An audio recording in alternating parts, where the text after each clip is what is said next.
Late fall Mescalito extraction. The girls' soccer season wrapped up as the classic northeastern November chill crept into the air. I've always found the energy of November to be a bit foreboding, as if that dead space between Halloween and Thanksgiving is the result of some death spell cast to transition into the lifelessness of winter.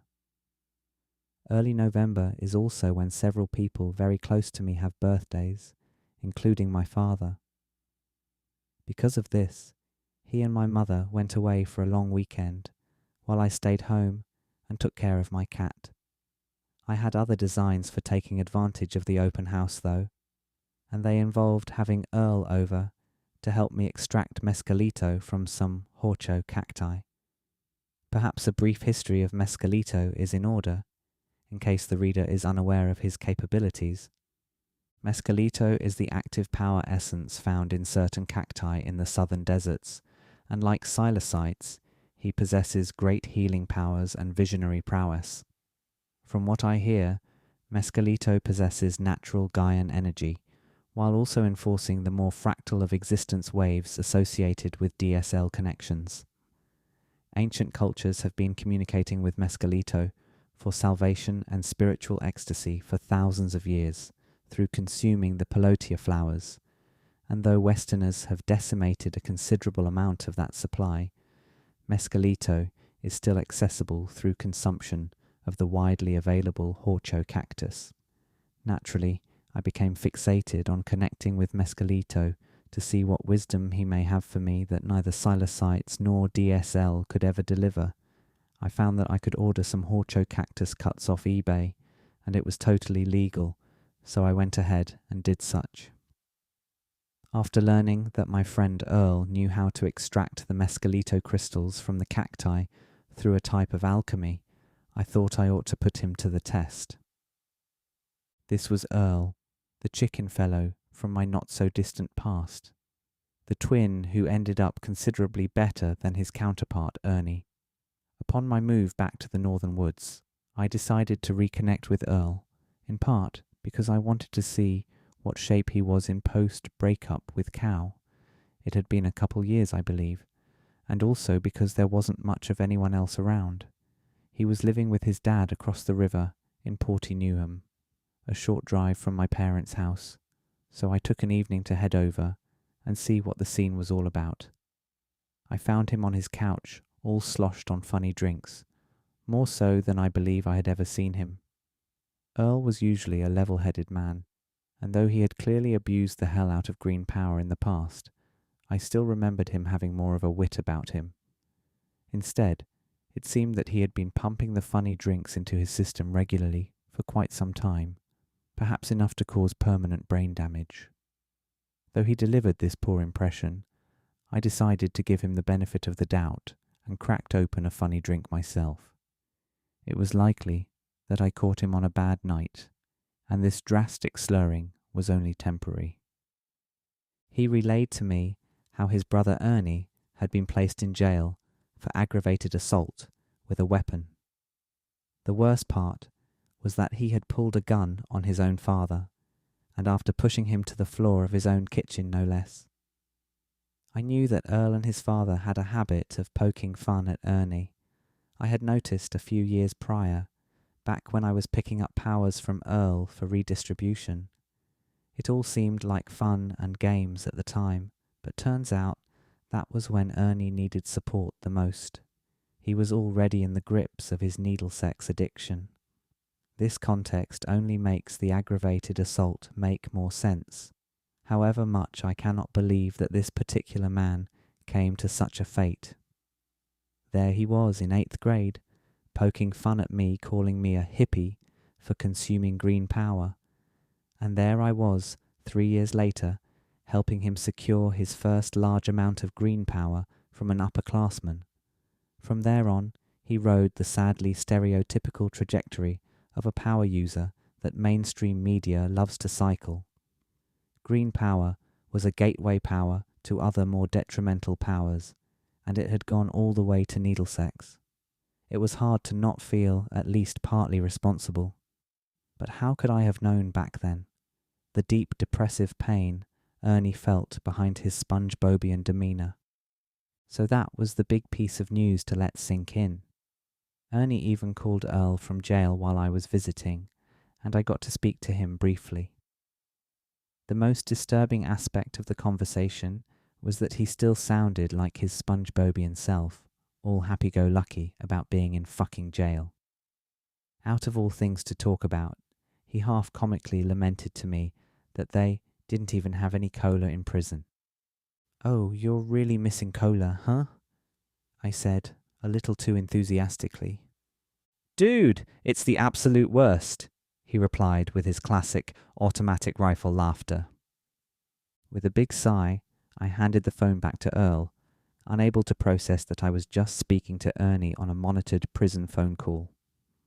I was at that time still coaching the girls' soccer team, and in my green power heights felt a bit of paranoia about the two worlds colliding somehow. I came down from it though, and Earl got off the phone. The poor guy shared little love for his brother in front of me, but I understood it was because he'd had enough of his antics. We carried on with conversation, and I noticed his cactus collection. I inquired about them, and he proudly told me a couple of them were housing Mescalito as we spoke, and that he knew how to perform the alchemy necessary to extract the power. I couldn't believe it. Was it finally time to acquaint myself with Mescalito, to understand that which I could never know without his wisdom? It sure seemed like it. Earl didn't have any cactus cuts for me to use, but promised me that we could perform the extraction if I acquired some cuts from eBay. When I went home that night, I scoped it out and saw that I could indeed legitimately purchase the cuts. It wasn't illegal to do so, because the cacti themselves were perfectly legal as household or backyard plants. So I timed it out and waited until closer to that weekend in November, when my parents would go away, and I could have Earl over for a night of alchemy. The 2 cactus chunks we employed for the extraction were meaty, foot-long cuts that would require a bit of labour to process for extraction, but if we had the whole house to ourselves, then I was willing to put in the work for a quality Mescalito yield. Apparently, one could boil down the cactus with a load of lemon juice to create a powerful, yet incredibly bitter concentrate. Every source really hit home that the cactus was bitter as could be, to the point of being almost inedible. Still, if this was the easiest or most natural way to do it, then I could probably stomach it. After consulting Earl about the matter, he laughed his jolly way at the notion and assured me that it would be far more pleasant to consume Mescalito without all the plant materials surrounding him. His way required more chemical processing, for sure, but again, he seemed quite confident in his abilities to purge out all bad news, with nothing but Mescalito to dazzle and shine. We went to Home Depot to pick up several different extraction agents, and I imagine the 2 of us trying to act normal as we stonily searched for otherwise random household items must have been a hilarity to behold. Of course, no one would see the things we purchased and think much of it.